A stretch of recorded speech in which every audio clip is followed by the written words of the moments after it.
Saya melihat Bambang Wijananto dan Refri Harun, kuasa dari 01, bagaikan pungut merindukan bulan.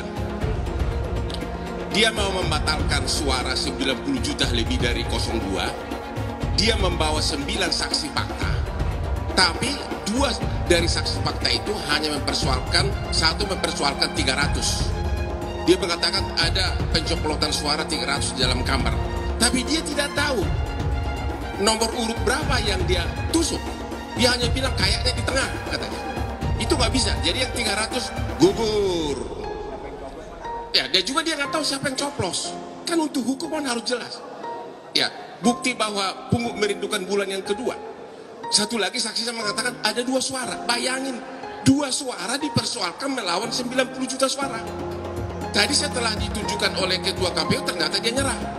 Akhirnya hari ini 0. Semua saksi fakta dari 01 tidak bisa membuktikan 1 suara pun yang cacat. Itu benar-benar hari ini. Aku nggak bohong. Makanya benar-benar rekan kita yang 2 itu kayak pungut merindukan bulan. Diminta kepada Bapak Jokowi, apakah Bapak Presiden, Bapak Kapolri sengaja udah mengadu domba anak bangsa ini? Kalau begitu, sungguh Bapak Jokowi tidak pantas Anda menjadi pemimpin negeri ini yang sudah mengacak-acak persatuan Indonesia. Sila ketiga dalam Pancasila, persatuan Indonesia. Berarti Anda, Bapak Jokowi, sudah tidak sepatutnya Anda teriak, saya Pancasila, saya Pancasila. Anda pendusta. Dan kami sebagai rakyat hari ini menggugat. Kami datang jauh-jauh dari daerah ingin adanya perubahan untuk Indonesia ini. Kami bertanya, kami emak-emakmu datang ke sini pasang badan ingin perubahan untuk Indonesia ini. Kami pasang badan untuk meminta pertanggungjawaban kepada Bapak Presiden Republik Indonesia. Pak Jokowi, tolong sampaikan saya bicara dari akar rumput, dari rakyat bawah. Anda telah mengacak-acak demokrasi Indonesia ketika Anda menggolkan lewat MK anak Anda yang belum layak. Anak Anda si Gibran, Pak Jokowi, belum pantas untuk menjadi wakil presiden Republik Indonesia ini. Dia masih terlalu muda, belum punya pengalaman, belum punya keilmuan. Hai Bapak Jokowi, seharusnya Anda malu. Kenapa Anda sendiri gagal menjadi Presiden Republik Indonesia? Hari ini kami mama, ekonomi susah. Dan Anda juga bersama menteri-menteri Anda mempersilahkan banyaknya TKA Cina masuk Indonesia. Sementara anak-anak kami banyak pengangguran. Sekali lagi, hari ini kami dari akar rumput akan teriak. Kami akan teriak, Bapak Jokowi, Anda sudah gagal menjadi Presiden Republik Indonesia. Selayaknya Anda mundur.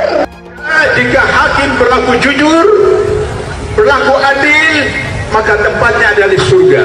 Tapi ketika hakim berlaku tidak adil, tidak jujur, tempatnya ada di neraka.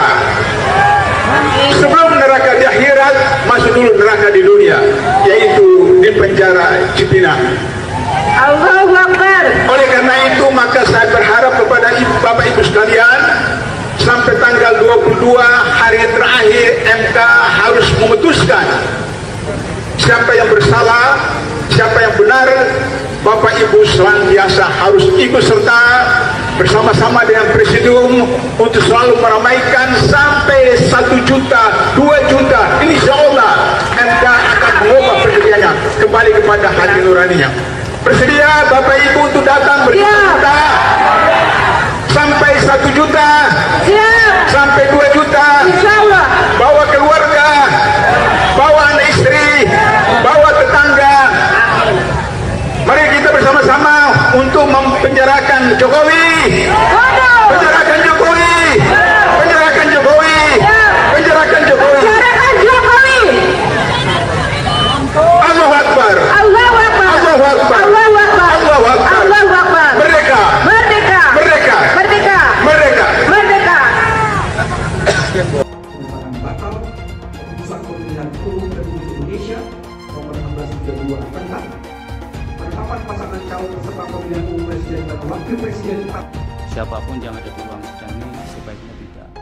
menggunakan handphone. Apakah Pilpres 2024 kemarin telah dijalankan secara bebas, jujur, dan adil? Izinkan kami menyampaikan jawabnya, tidak. Yang terjadi adalah sebaliknya. Independensi yang seharusnya menjadi pilar utama dalam penyelenggaraan pemilu telah tergerus akibat intervensi kekuasaan yang tidak seharusnya terjadi. Penggunaan institusi negara untuk memenangkan salah satu calon yang secara eksplisit tidak memenuhi kriteria yang ditetapkan. Terdapat pula praktek yang meresahkan di mana aparat daerah mengalami tekanan, bahkan diberikan imbalan untuk mempengaruhi arah pilihan politik, serta penyalahgunaan bantuan-bantuan dari negara, bantuan sosial yang sejatinya diperuntukkan untuk kesejahteraan rakyat, malah dijadikan sebagai alat transaksional untuk memenangkan salah satu calon. Bahkan intervensi ini sempat merambah hingga pemimpin Mahkamah Konstitusi. Ketika pemimpin Mahkamah Konstitusi yang seharusnya berperan sebagai jenderal benteng pertahanan terakhir menegakkan prinsip-prinsip demokrasi terancam oleh intervensi, maka pondasi negara kita, pondasi demokrasi kita berada dalam bahaya yang nyata. Kami menuntut panjenengan mau menandatangani pernyataan mendukung hak angket dan pemakzulan Jokowi. Bagaimana? Dan panjenengan sebagai Bapak Ketua DPR mau bersama dengan rakyat menyampaikan aspirasi panjenengan. Hati-hati Bapak Ibu, jangan main-main. Panjenengan bisa main-main dengan kami rakyat, tapi penduduk langit akan mencatat semua perbuatan panjenengan. Akhirat itu tidak ada pembelanya, tidak ada pengacaranya. Kami menolak pemilu curang, dan kami menolak politik dinastik di negara ini. Oleh sebab itu, saya mewakili emak-emak yang hari ini menangis karena kondisi ekonomi semakin berat. Sebagai seorang muslim, mengajak panjenengan semua, kalau panjenengan masih merasa manusia, mari berjuang bersama kami untuk negara ini. Saya takut kalau kita diserahkan pada pemimpin yang zalim. Allahumma anzil alaihim balakal ladzi la yuradu anil qaumadz zalimin. Ya Rabb, turunkan azabmu pada Jokowi dan sekutu-sekutunya. Azab yang tidak dinikmati, yang tidak diinginkan oleh orang-orang zalim. Ya Rabb, turunkan. Allahumma ashibhim adada waqtulhum badada. Hitung jumlah mereka yang jahat, hitung jumlah mereka yang menjual negeri ini, dan habiskan mereka semuanya. Ya Rabb, anak-anakku yang beragama, yang Islam Kadiyah, tapi mereka beragama Nasrani, Katolik, Protestan, dan yang lainnya, mereka punya Tuhan. Tapi Jokowi, dia tidak punya Tuhan. Mereka punya Tuhan, tapi Jokowi, dia tidak punya Tuhan. Saudaraku, anak-anakku, saya sengaja menyempatkan datang. Usia saya sudah 74 tahun lebih 2 bulan. Saya khawatir anak cucu saya tidak punya negeri nantinya, karena negeri ini akan dikuasai oleh Cina dengan tentara-tentaranya sudah banyak. Di Morowali bertengkar tentara Indonesia, tenaga kerja Indonesia dengan tenaga kerja Cina, yang mati anak Indonesia 100 orang, Cina cuma 1 yang ditangkap dan dipenjara anak-anak kita tenaga kerja Indonesia. Saya menangis. Ini negeri siapa? Anakku, saudaraku, tentara, polisi, bangkitlah, sadarlah, minta pada Allah, datangkan kesadaran pada para ABRI. Kalian jangan membela yang salah. Kita memilih negeri ini, bukan Jokowi dan keluarganya. Jokowi adalah antek-antek komunis. Antek-antek komunis. Betul atau tidak? Ayahnya adalah ajudan Aidit, dan ternyata sidang demi sidang mengadili tentang ijazahnya, dia tidak pernah kirimkan ijazah aslinya. Tandanya apa itu? Jadi saatnya dia harus turun, masukkan penjara, dia harus mendapatkan hukuman yang sebesar-besarnya. Kita semua harus bangga jadi orang Indonesia. Ya, kita kritik bangsa kita, tapi kritik yang membangun. Jangan kritik merasa semua jelek, semua jelek. Kalau jelek pindah aja kalau dari Indonesia ini. Ya, saya suka kesel juga kadang-kadang bilang ini kurang Allah. Aku tanya juga, saya lihat sekarang dulu waktu dia jadi pejabat apa kerjanya, tak jelas juga. Kan sekarang jejak digital kamu kan kelihatan. Jangan sombong lah kau bicara-bicara kritik-kritik kau, you have done nothing. Atau mungkin the other way around, kau juga mencuri waktu kau menjabat. Masih terus kita perbaiki di sana sini. Kalau sempurna ya pasti belum lah. Kalau sempurna kau di surga aja nanti. Siapa yang mau ke surga juga silakan. Nyuruh kita untuk wajib pilih Anies. Gak masalah, itu adalah hak dia. Yang jadi masalah alasannya. Dia bilang kita wajib pilih Anies karena Anies Baswedan itu Imam Mahdi. Ini makanya buat yang ngomong kayak gitu, gua saranin mending tobat dah. Habis itu mikir, sejak kapan Imam Mahdi kalah sama Prabowo? Oh, Prabowo kalah gimana lawan Dajjal, Bang? Ya Allah.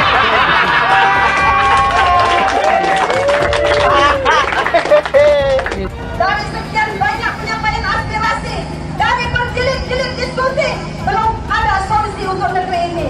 Maka kami emak-emak atas nama aliansi masyarakat yang peduli dengan negeri ini, tidak ada jalan lain bahwa pemimpin yang rusak, pemimpin yang tidak tahu malu, hanya satu jalannya, yaitu semuanya duduk di kantor DPR itu, duduk di sana, kuasai data dan minta kepada Puan Maharani untuk bukan memakzulkan Jokowi, tetapi lengserkan Jokowi, mundur Jokowi dari sebagai pemimpin. Apa gereja? Pilih abang. Kalau saya agama Islam, Betawi. Kita dibohongin selama 10 tahun, pembohong lagi. Ada apa dengan gereja, Pak? Masalahnya Jokowi itu Cina banyak. Kita dibudakin zaman Soeharto, Cina lagi, jangan sampai Cina lagi. Nah, itu rasis itu. Zaman Soeharto nggak ada kecurangan, sah. Presiden, ini pembohong. Bohongin rakyat tau nggak? Jokowi itu apa sih? Jokowi itu apa? Ya Allah, dia itu seperti boneka golek, ditata ke sini ditata ke sini tapi sebenarnya lebih pinter anak saya loh. Bener apa enggak? Lebih pinteran anak saya, anak TK. Masa 1 ditambah 1 berapa? Dia bilang 11. 1 ditambah 1 buat 11. Otaknya di mana? Otaknya di mana? Goblok kalian, tolol kalian. Ngaku profesor. Masa 1 tambah 1 kok 11? Goblok apa enggak? Tolol apa enggak? Saya menentang politik identitas karena bagi saya politik identitas dengan membawa-bawa agama itu mempermainkan agama. Mengajak-ngajak orang untuk ikut demi agama, padahal yang ngajak ini sebetulnya mencari dunia, yaitu jabatan dunia. Kepada orang banyak katanya ngajak-ngajak, kalau ikut saya masuk surga, nyoblos saya masuk surga, tidak nyoblos saya neraka, tidak berhak disalati kalau mati misalnya. Ini mempermainkan agama. Mau jadi apa kita tanpa amin? Mau jadi apa kita tanpa amin? Mau jadi apa kita semua tanpa amin? Apa kata dunia Indonesia tanpa amin? Alhamdulillah pada amin. Emang yang punya surga kelompoknya pendukung Pak Anies? Hah? Iya. Ngapain lama-lama di dunia? Ngapain? Kalau katanya dijamin masuk surga, Pihak kami 01 sudah menang, tapi dikelebongkan. Biadab KPU, biadab KPU. Jangan pengajar KPU. Kalian keluar. Jangan jadi pecundang. Kalian tuh pecundang. Kemarin 2019 kami asli membela Prabowo, kami jadi gembel, kami tidur di jalanan pakai kardus, tapi aku perjuangkan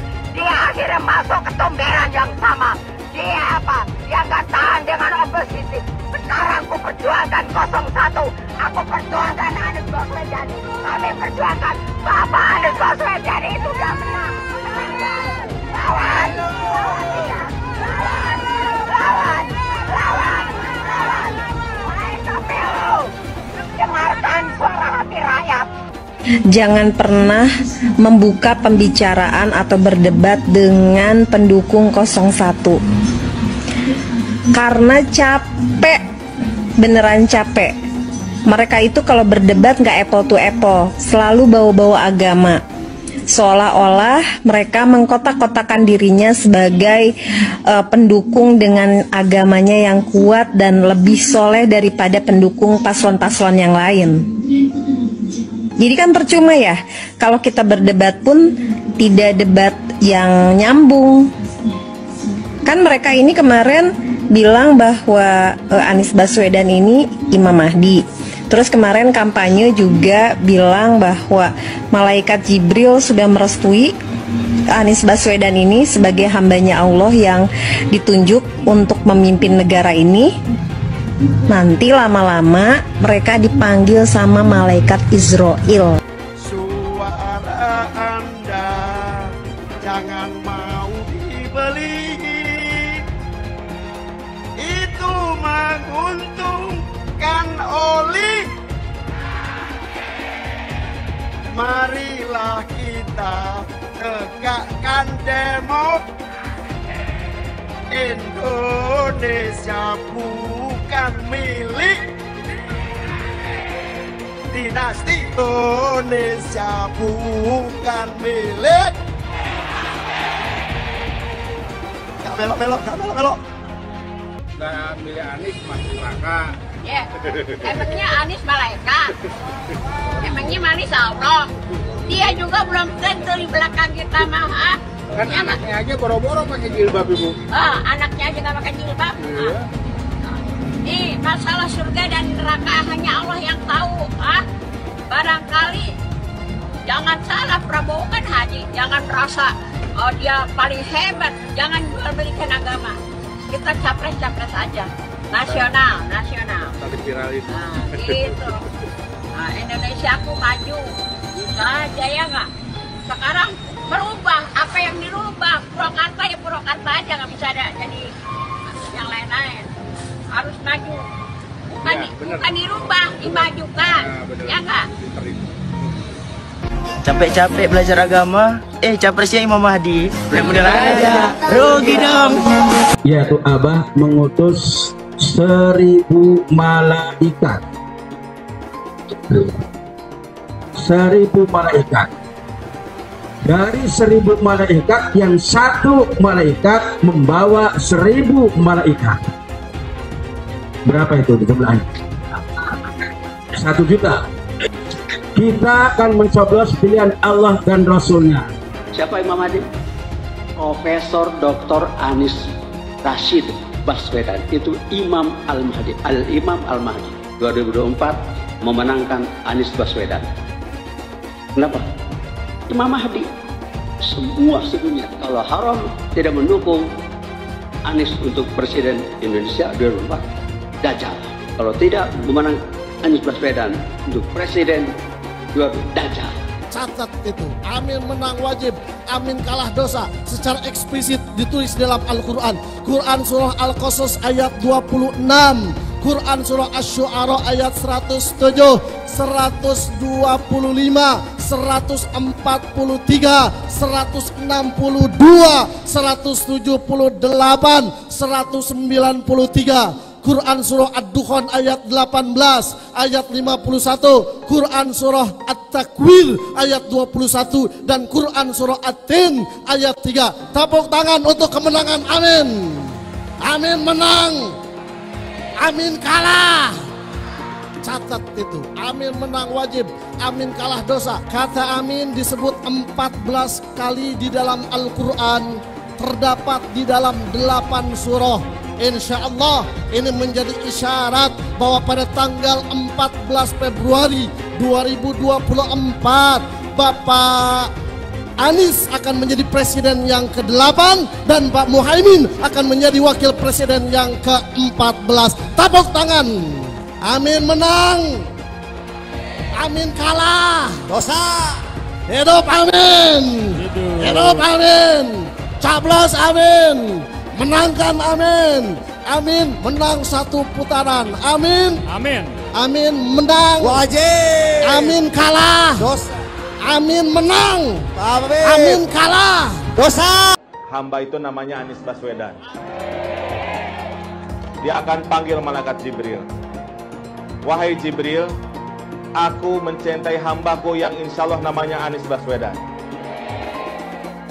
Kabarkan kepada seluruh umatku, seluruh makhlukku, bahwa aku mencintai Anies Baswedan. Maka Jibril akan mengatakan kepada seluruh makhluk di langit, seluruh makhluk di bumi, cintailah Anies Baswedan.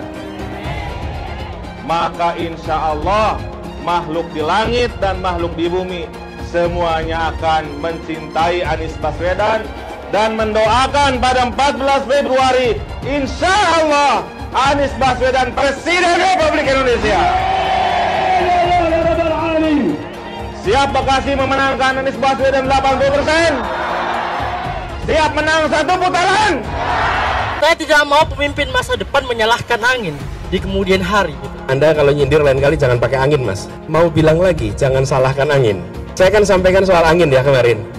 Angin tak ada KTP-nya. Angin itu bergerak dari sana sini. Ketika polutan yang muncul dari pembangkit listrik tenaga uap mengalir ke Jakarta, maka Jakarta punya indikator, karena itu Jakarta mengatakan ada polusi udara. Ketika anginnya bergerak ke arah Lampung, ke arah Sumatera, ke arah Laut Jawa, di sana tidak ada alat monitor. Ada orang yang bilang jangan cerita soal angin, maka dia tidak menghormati ilmu pengetahuan. Jangan sampai Indonesia jatuh ke tangan pembohong. Jangan sampai Indonesia jatuh ke tangan Anies Baswedan. Anies pintar asumsi bukan pintar bicara, tidak pintar kerja. DKI Jakarta sudah menjadi parameter Anies tidak pantas jadi presiden. Saya mensyukuri kenapa kalah, kenapa ditahan. Saya bersyukur atas itu semua. Saya coba bayangkan ya, kalau seandainya waktu itu kita menang, gitu ya, hari ini belum tentu kita bisa nikmati seperti ini. Kita bersyukur 5 tahun Tuhan izinkan kasih ke orang yang pintar ngomong untuk kerja. Coba kalau kita bayangkan gitu ya, kalau kemarin saya masih jadi gubernur, ini saya udah turun ini. Tapi yang pintar ngomong itu dikira orang hebat kan? Ini lebih berbahaya tahun 2024, langsung ketahuan karakternya. Langsung ketahuan itu. Di saya juga ada kutipan Pak di kamar saya Pak. Tulisannya, Jakarta telah mengambil keputusan yang fatal. Anies bilang dia akan membuka lapangan kerja. Yang dulu janjinya 200.000 lapangan kerja. Ternyata cuma ngomong kosong, alias cuma janji palsu. Soal pembangunan yang berkelanjutan. Dia bilang di Jakarta dia udah meneruskan yang udah baik. Lu jangan percaya ya, itu ngibul. Faktanya nggak seperti itu loh. Belum lagi nih, program penanggulangan banjir. Jadi di daerah Jakarta itu ada daerah yang sebelumnya udah bebas banjir. Pas Anies mimpin, kok bisa-bisanya daerah itu banjir lagi?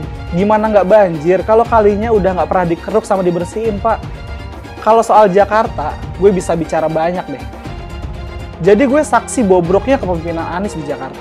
Dan gue bisa pastiin, omongan manisnya Anies soal apa yang dia lakukan waktu mimpin Jakarta itu banyak ngibulnya. DKI yang kita harapkan, Anies Baswedan yang begitu jelas Islamnya. 4 tahun 8 bulan jadi gubernur. Mana peraturan pergub saja yang melarang migrasi?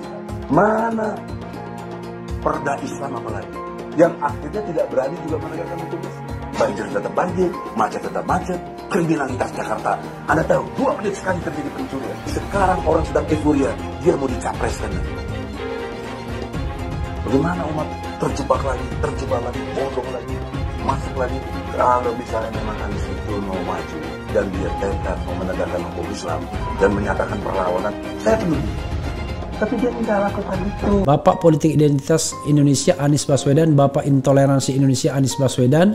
Jangan lupakan, jangan terlena, jangan sampai dia pecahkan kita dengan dagangan ayat dan mayatnya. Air itu turun dari langit, turunnya ke atap rumah langsung sumur bor, bukan ke sungai dan ke laut. Jangan hanya konsentrasi pada pembangunan benda-benda mati yang indah difoto dan bisa ditunjukkan dalam 5 tahun hasilnya.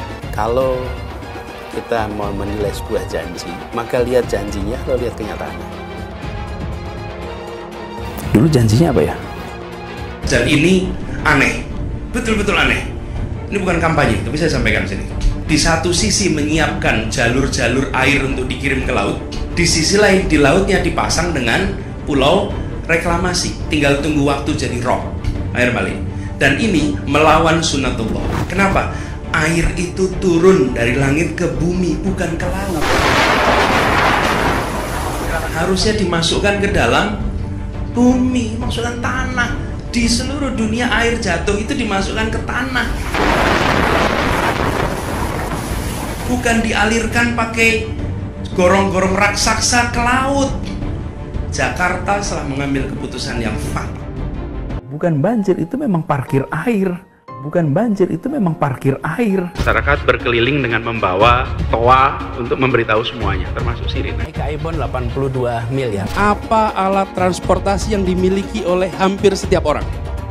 Alat transportasi yang dimiliki semua orang adalah kaki. Kalau seandainya orang Jakarta percaya Pak Anies jadi gubernur pun, saya berani jamin kok dia akan lakukan normalisasi yang sama seperti saya lakukan kok. Gak usah bohong lah. Ketika air sampai di muara, maka siap untuk dipompa ke laut. Pancasila Soekarno, ketuhanan ada di pantai. Anak Tuhan dari mana? Kalau Yesus anak Tuhan, bidangnya siapa? Besok di seluruh wilayah Indonesia kami katakan dan Iblis hanya menggoda orang yang beriman. Makanya jarang-jarang orang kafir kerasukan setan.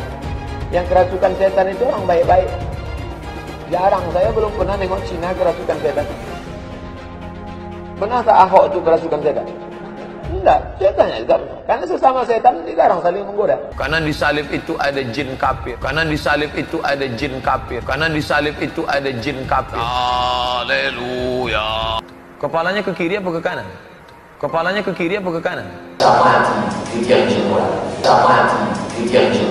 Tetap percaya salib itu lambang mulia, bukan jin. Kok ketawa? Aku nggak nyindir siapa-siapa loh. Saya nggak pernah mundur untuk kebenaran, keadilan, kejujuran, dan peri kemanusiaan. Gue nggak pernah mundur. Dan gue nggak pernah takut juga sama lu. Siapapun yang rasis, gue akan hadapin. Karena rasis itu tidak berperi kemanusiaan. Sama saya ditanya dulu kan, kamu nyesel nggak statement kamu di Pulau Seribu sehingga masih masuk penjara? Tidak pernah nyesel. Karena saya mengatakan kebenaran. Anies menuduh Jokowi melakukan penjagalan. Padahal Anies lupa pada rekam jejaknya sendiri di tahun 2017, di mana Anies melakukan penjagalan terhadap Ahok. Semua cara dilakukan, termasuk melakukan politik identitas berbasis agama, sampai-sampai menggunakan kelompok FPI, HTI, dan kelompok intoleran lainnya. Sudah barang pasti, Anies tidak akan melanjutkan program-program Jokowi. Legasi-legasi dari Pak Jokowi akan dihancurkan oleh Anies. Programnya akan diacak-acak oleh Anies Baswedan. Lihat Jakarta, hancur semua. Semisalnya Anies menang, maka Ibu Kota Baru atau IKN nggak akan jalan. Pembangunan akan di-stop. Kita bisa melihat rekam jejak Anies saat menjabat di Jakarta selama 5 tahun. Tidak ada satupun janji yang dipenuhi dan tidak ada kinerja yang bisa dibanggakan. Dari DP 0%, GOC, kelebihan bayar, Formula E, banjir, sumur resapan, jalan rusak, dan gonta-ganti nama jalan. Jika Anies menang, maka FPI dan HTI, Ormas Khilafah, akan kembali. Apa kita mau Pancasila diganti oleh Khilafah? Bagian Indonesia Timur yang mayoritas non-Muslim pasti tidak akan setuju dengan Khilafah. Mungkin Indonesia akan bubar jika Anies memimpin. Perkataan Ahok sudah terbukti dan Jakarta sudah menjadi korban. Jangan biarkan Indonesia menjadi korban kibulan Anies Baswedan. Dari 4 menteri yang rencananya dipanggil oleh Mahkamah Konstitusi itu, 3 diantaranya dikenal berintegritas tinggi dan gak bisa diajak kong kali kong sama presiden.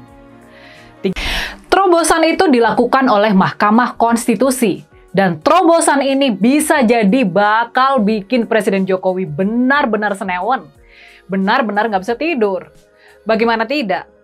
Jadi walaupun kita tentunya tetap nggak boleh berharap terlalu banyak, terobosan yang dilakukan oleh Majelis Hakim MK buat memanggil 4 orang menteri dari Pak Jokowi, ini benar-benar memberikan indikasi yang positif soal arahnya sidang sengketa Pilpres kali ini. 3 orang yang bisa kita harapkan bakal berkata jujur, berkata apa adanya di sidang MK tersebut adalah Menteri Keuangan, Ibu Sri Mulyani, Menteri Sosial Ibu Tri Risma Harini, dan Menteri Koordinator Bidang Sumber Daya Manusia dan Kebudayaan yakni Bapak Muhadjir Effendi. Satu menteri lagi yang dipanggil adalah Pak Erlangga Hartarto, Menteri Koordinator Bidang Perekonomian. Tapi kalau soal Pak Erlangga, kita semua sudah tahu lah ya siapa dia. Dari pemanggilan 4 menteri Pak Jokowi, kita bisa menduga kalau para hakim konstitusi ingin menyelidiki lebih dalam lagi soal dugaan nepotisme Pak Jokowi yang menjadi motif dia melakukan intervensi yang tidak sah terhadap pelaksanaan pemilihan umum. Selain itu, terobosan ini juga mengindikasikan kalau Mahkamah Konstitusi sekarang ini lebih kebal terhadap intervensi istana dibandingkan sewaktu dipimpin oleh sang paman, yakni Paman Usman.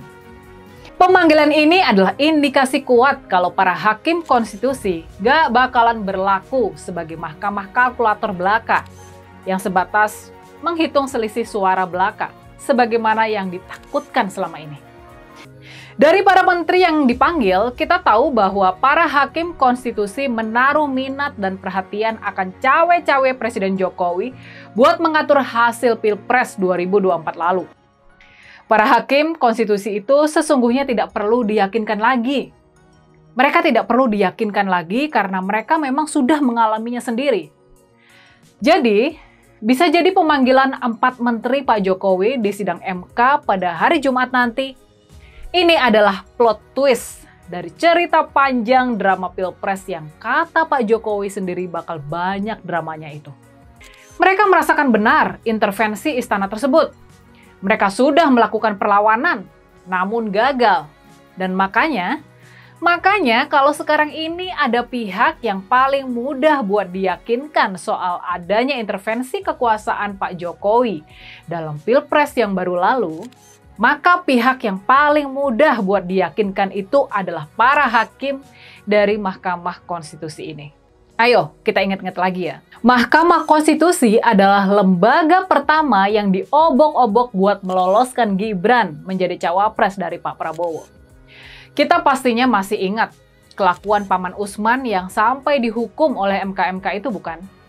Kita pasti masih ingat betapa terpuruknya kredibilitas Mahkamah Konstitusi akibat ulah dari Paman Usman yang merupakan ipar dari Pak Jokowi itu. Tapi kita harus ingat, kita benar-benar harus ingat, Pak Jokowi adalah politisi dan petarung yang gigih. Kita bisa yakin dia nggak bakal tinggal diam melihat hasil Pilpres 2024 yang sudah dirancangnya dengan begitu cermat dan berani. Kelak semua itu bakal dihancurkan oleh para hakim Mahkamah Konstitusi. Di belakang layar, di luar pemberitaan, pasti bakal terjadi lobby-lobby dan tekanan-tekanan yang semakin sengit. Bakal terjadi lobby-lobby dan tekanan-tekanan yang semakin sengit kepada para hakim konstitusi. Pak Jokowi yang di awal cerita sudah dengan sangat lihai bisa mengakali keputusan MK, sekarang di ujung akhir kisah, nasibnya kini justru sangat bergantung kepada keputusan para hakim yang sudah diobok-oboknya dulu. Dan makanya drama Pilpres 2024 ini jadi semakin menarik saja buat kita yang menonton. Dia jadi semakin menegangkan. Dan kali ini di pertarungan babak kedua Presiden versus MK ini, kita tahu Paman Usman sudah nggak bisa membantu lagi. Jokowi takut legasinya dirusak Anies Baswedan. Lihat Jakarta, hancur semua. Lihat saja misalnya di Jakarta. Anies menghancurkan semuanya. Legasi-legasi dari Pak Jokowi akan dihancurkan oleh Anies. Programnya akan diacak-acak oleh Anies Baswedan. Wajar-wajar saja jika Jokowi dalam pusaran ketakutan ketika masa kekuasaan berakhir di tahun 2024. Sudah barang pasti Anies tidak akan melanjutkan program-program Jokowi. Semisalnya Anies menang, maka Ibu Kota Baru atau IKN nggak akan jalan. Pembangunan akan di-stop. Legasi Jokowi akan hancur. Anies menuduh Jokowi melakukan penjagalan. Padahal Anies lupa pada rekam jejaknya sendiri di tahun 2017, di mana Anies melakukan penjagalan terhadap Ahok. Semua cara dilakukan, termasuk melakukan politik identitas berbasis agama, sampai-sampai menggunakan kelompok FPI, HTI, dan kelompok intoleran lainnya. Anies Baswedan sampai nekat berkoalisi dengan ormas preman berjubah agama. Di tahun 2024, Anies Baswedan akan kembali menggunakan strategi di tahun 2017. Kelakuan relawan Anies yang menjalankan strategi ini masih pakai pola yang lama. Pola yang lama berupa membangun opini negatif terhadap pemerintah dan Komisi Pemilihan Umum. Curangan Anies lainnya adalah melakukan kampanye sebelum waktunya, di mana dia mengganti namanya menjadi head start untuk membingungkan publik. Atau kecurangan Anies Baswedan yang menggunakan jet pribadi saat kampanye di mana-mana. Berapa kecurangan dari biaya kampanye yang menggunakan jet pribadi?